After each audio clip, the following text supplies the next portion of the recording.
20 milyon çift ekmekler. 20 milyon.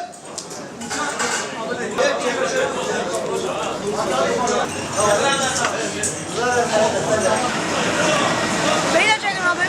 Çocukluğumuzdan beri yine merakımız var, ilgimiz var. Seviyoruz, besliyoruz. Güvercin çok kötü alışkanlıktan iyidir. Boş vakitlerimizi kendimize güvercinlerle geçiriyor. Kuşları işte besleyiciler evlerinde getirirler, yani para ihtiyacı olan satar, alır. Ondan sonra söyleyeyim, yani sevmediği yakalanan kuşları getirirler, ticaretini yapanlar getirir.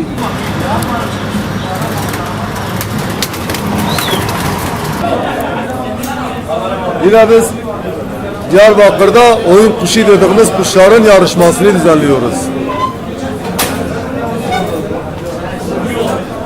Çok iyi arkadaşlarımız kötü alışkanlıklardan da uzak duruyorlar güvercinler sayesinde. Çocuğundan Türk ortasından yaşlısına kadar hepimize merak var. Yani biz çok seviyoruz kuşları, biz besliyoruz. Yani bir zevki var. Ama bazı kendi bilmeyenler var. Mesela gelip kuşları çalıyorlar. Biz onlardan nefret ediyoruz. Yani onlar da devlet tarafından ceza vermeleri lazım. Ben bunu sesleniyorum, bunu meclise kadar götüreceğim. Bu kırkızlık olayından ceza yok. Bunu ceza versinler bunlara.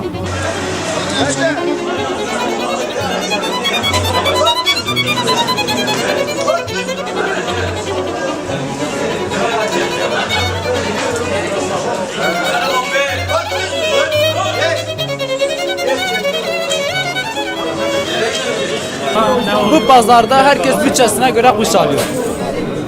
Onun için yani söyleyecek pek fazla bir şey yok. Herkes cebisindeki paraya göre kuş alıyor. Bugün ben 30 diyorum, arkadaş 32,5 diyor mesela, 35 diyen var. Ona göre mesela. Bir puanlı kuş ne kadar olur? Abi 32 milyara kadar kuş var yani. Adam arabası 32 milyara satıyor, 32 milyara kuş alıyor abi. Bunlar fazla anlamıyor. Sen gel benden sor. Böyle acayip. Şahit olur abi. Diyarbakır'ın en eski ihalesi burası. Diyarbakır'ın bağlar dört yoldan. Yani ben kuşlardan anlamadığım için yani geldiğimde de büyük bir meraklıları var Diyarbakır'da. Ama 24 sene bu işi yapıyorum. Tam 24 sene. Aracılık yapıyorum. Bundan sonra budur yani. Başka bir şey diyemem. Vallahi ortam çok güzeldir. Mükemmel bir ortamdır. Gerçekten kuşu ortamı çok güzeldir. O kadar olur. Valla ben kuş beslemediğime göre ben şey yapamıyorum hani. Yani nasıl söyleyeyim yani. Bahsedemiyorum yani. Yani her gündür yani. Saat 8.30'da başlıyor. 11'e kadar da devam ediyor yani.